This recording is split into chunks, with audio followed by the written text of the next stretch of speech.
Hi there, it's Kevin with RogueDeckBuilder.com here with, today is the pre-release, midnight pre-release, on September 19th for the good old cause of Tarkir. So I'm going to open up a box here and build a deck with it, and we might even do some gameplay with it. So I chose Tamir, it's the rug colors, you can look at the rug colors here for Tamir.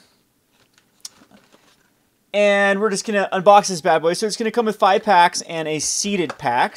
So let's go ahead and open this up, see what we get, and then I'll talk about the cards and we'll build a deck. So I guess it's a little sealed here, so we'll rip this open. Don't care about saving the box. Alright, so we get a cool little, hey, this is a new little color. It's a green dice from, got a little, I guess that is just the Khans of Tarkir. Doesn't have the exact actual guild symbol. That's a little bit disappointing. I was hoping for a little bit of the guild symbol. And we also get, there's our guild button. And then we have the little card that talks about the clan. And if you complete 7 of these achievements, as you play today, prove your worthiness. The sign includes sticker, fix your clan banner. Okay, I think you probably get something. So we'll have to wait and see how that works. So anywho, we get a little sticker as well. So we'll throw these off the side here.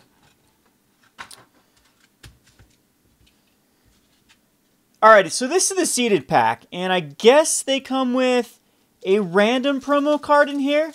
So I get, out of this one, we get the Trap Essence, which says counter target creature spell, put 2+1 counters on it up to 1 target creature. Most likely not going to be playing this bad boy, as it is probably too hard to cast it for 3. I don't know how well the fixing is going to be, and hopefully, sorry, this camera is pretty terrible, but there's that. That's going to be our card that we get out of the pack, the seeded pack. Then we have a banner, Tamir banner, and again, I don't know if these are all pretty much the same. I'll have to open a couple of these to see. And then a Tamir charm, which this one's cool because it says target creature you control gets +1 until end turn and fights target creature you control, or counter target spell unless this controller plays 3. So mana leak, it's got mana leak, a prey upon, or creatures power 3 or less can't be blocked. Or kind of like the, I don't know, I'm sure there's a card that exists on that. We got a Pine Walkers, 5/5, morph for 5, pretty vanilla. We have a Secret Plans with an enchantment that says face down creatures you control get +0/+1, and whenever a permanent control is turned face up, draw a card. So whenever you unmorph a card, you get to draw a card. Not too bad. We get the Frontier, the Wedge Land that fixes this one. And we have a Weave Fate, which says draw 2 cards for 3, or for 4, so it's instant speed, so this is just inspiration. We have a Woolly Loxodon, which is another morph for 5, or for 6, for 6/7. So quite expensive to play this guy. Don't know how slow or fast this format will be. Another morph card, first strike 3/3. So far not liking the seeded pack at a Tamir whatsoever. A Naturalize. Don't know how well this is going to do in the format.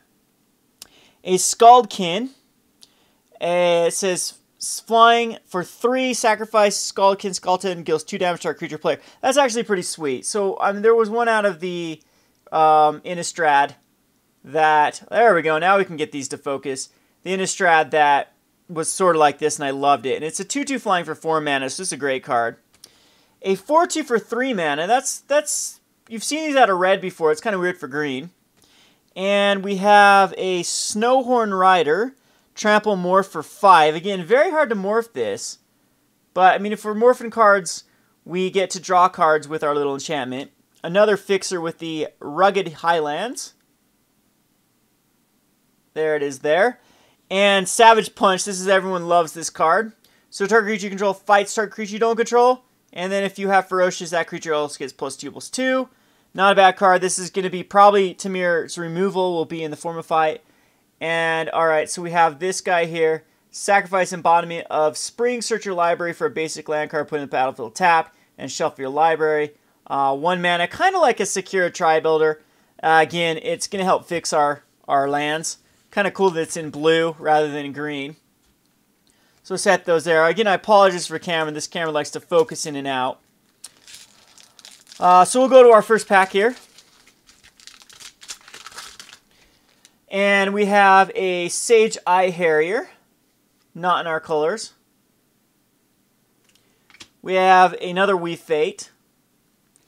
We have a Bloodfire Expert. Kind of cool, the Prowl. It's a 3 mana for a 3/1, but the prowess is okay if you're casting a lot of non-creatures. We have a Smite the Monstrous. In this format, seems incredibly powerful. There seems to be a ton of creatures with power 4 or greater. We have a Delve 3/3 for 6. This is actually pretty underrated because there will be times late game you're going to actually just cast this for 1 if you have any sort of a lot of spells in the graveyard. We have Awaken the Bear. Target creature gains +3/+3 and trample until end of turn. So Giant Growth with trample attached onto it, but it's 3 mana. So it is a combat trick, and in Sealed I absolutely love combat tricks. A vanilla 6/5 for 6. It's going to get Ferocious enabled, so I'm definitely cool with this card. Tranquil Cove, gaining a life and adding that kind of mana you need. Delve Death Touch for 8 mana. So this format seems incredibly slow. So these cards might be pretty good. A Jeske Banner. This one's actually pretty sweet because it's red-blue, and that will actually supplement the cards that we already have. We have Chief of the Edge. I really like these cards. It's a 3/2 for 2 mana. Other warrior creatures get +1/+0. That seems pretty sweet, actually. So we get another Tamir Charm. So it actually is in our colors. That's pretty good. Target creature you can go gets +1/+1 until end of turn. If fights target creature you don't control. Counter target spell. We've already explained it. Take Up Arms. Put 3/1/1 warrior creatures. So we got some synergy between the Chief of the Edge and the Take Arms. So I think this is going to see, at least in draft, this type of combination. Whoa, there. Focus there. We'll actually see a lot of play. It is 5 mana to put just 3 creatures into play, but it's instant speed, so that's pretty sweet. And then we have a Sage of the Inward Eye as our rare. Flying whenever you cast a non-creature spell, creatures you control gain lifelink until end of turn. That's not too shabby, even though it is 5 mana for a 3/4 flying. It doesn't have lifelink on its own, but it's got this like prowess that gives lifelink. Don't know how well that will be. And some garbage. Go on to the next pack. I'll try to go a little bit faster. Again, I apologize for this camera. The webcam is a little bit... I'll try to set up a better camera for the deck tech, or at least get it into focus. So we have a Crippling Chill. Target creature doesn't untap. Draw a card. I absolutely love this card. Locks down a creature for two turns, and you get a draw card off of it. So it's pretty sweet, and it's in that blue color. We hopefully will be playing blue. Another of those morphs. Very expensive, though. We have a Feast, or a Feat of Resistance. So put a +1/+1 counter target creature control. It gains protection from the color of your choice until end of turn. So nice little way to protect a card. We got a Cancel. And in this format, man, counterspells, 3 mana counterspells might actually be very relevant, as it appears that it's going to be a very, very, very slow format. We have a Mardu Skull Hunter, 2/1 raid. When it enters the battlefield, if you attack the creature card this turn, target opponent discards a card. Very solid card. I think this is going to be... I think aggro will be a strategy, and these cards will be nice little fillers in draft. Another Awaken the Bear, +3/+3 and trample for 3 mana, combat trick. A Mardu Banner. Another Naturalize. A Blossoming Wreath. Throttle. Target creature gets -4/+4 in turn, so some pretty solid removal. Arc Lightning. Deals 3 damage divided any way you choose among any target creature players. Very, very solid card. 3 mana for that. I don't think it's going to be as powerful as like Cone of Flame in M15. Of course, it's only 3 damage divided, rather than a whopping 6 damage like Cone of Flame does. And this is a sweet card. Roar of Challenge. It gives it so all creatures able to block target creature must do so. And if you have a creature with power 4 or greater, that creature gains indestructible. You put this on like a Death Touch, dude. Oh, wow. And if you can divide enough damage to kill everything, this is a pretty sweet card. We have a 6 mana for a 4/4 morph for 5. Again, this might be better in this format than I'll give it credit. And a Villainous Wealth. Hey, it's my rogue card, the card I like the most out of the set, at least for flavor.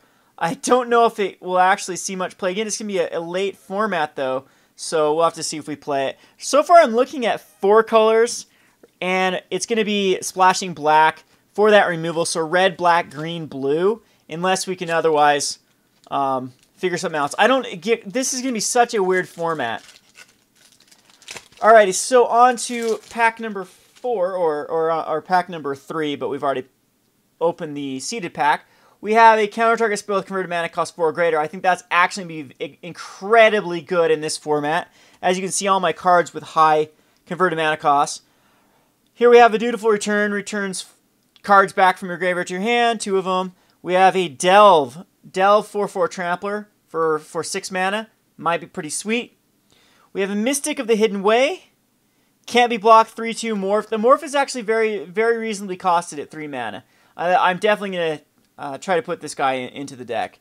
We have just a 4 mana for 4/3, which might be pretty sweet because this is the same turn or the turn after Morph cards that come into play, and you don't have to do anything silly to get a 4/3 out. So 4 mana for 4/3 seems pretty good to me.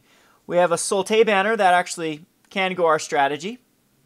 We have a Alabaster Cairn, Flying Vigilance 2/3 for just 4 mana. That's not a bad card whatsoever. And a Thornwood Falls, more fixing. Seems like there's going to be a lot of fixing in this format. A Jeske Wind Scout, Flying Press for 3 mana. I like this card a lot for kind of the evasion aggro decks. We have a Goblin Slide. Love this card. Love, love, love this card. Whenever you cast a non-creature spell, you may pay 1. If you do, put a 1/1 red Goblin token creature into haste. Love it. It's kind of like Spirit Bonds. Definitely want to play it. And we have the 1/2 Haster for 1 mana. I don't know if this is going to see center play or not, as far as like, because 1-drops already have a lot of play. But a 1/2 haste is not bad. I like it. They made it a 1/2, not just a 1/1. And now, man, we have a Mardu Rough Rider. Now I really want to kind of go into this kind of color, but it's in Mardu colors, which is kind of hard for us to go with our seeded pack. Whenever Mardu Rough Rider attacks, our creature can't block the turn. That is incredibly powerful. 5/4 for 5 mana. They can make something not block. We got another Delve, which this one says, look at the top 7 cards of your library, put 2 of them into your hand and the rest on the bottom of any in any order. Dig through time. 8 mana though. We didn't manage to get another Delve Death Touch foil version. 3/5. So very weird. I don't even know if this is going to see play. We get a Delve. It's pretty powerful. It gets 2 cards out of the top 7.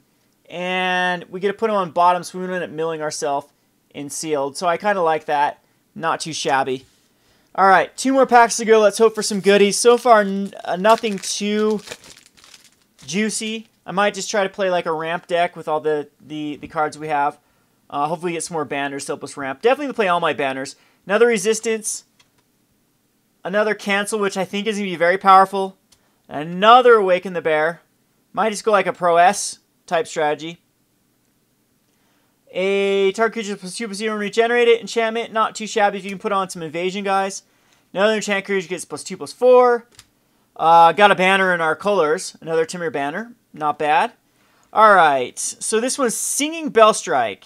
Enters the battlefield, tap enchanted creature. Enchanted creature's not untapped during its controller and tap step, and you can tap it for 6. Not too shabby as if you have to use it for removal. You get to tap it, and then it can untap, and then they have the option. We have a 0/5 dude that can draw a card, then discard a card. In this format, it might actually help us get to what we need. We have another land for fixing.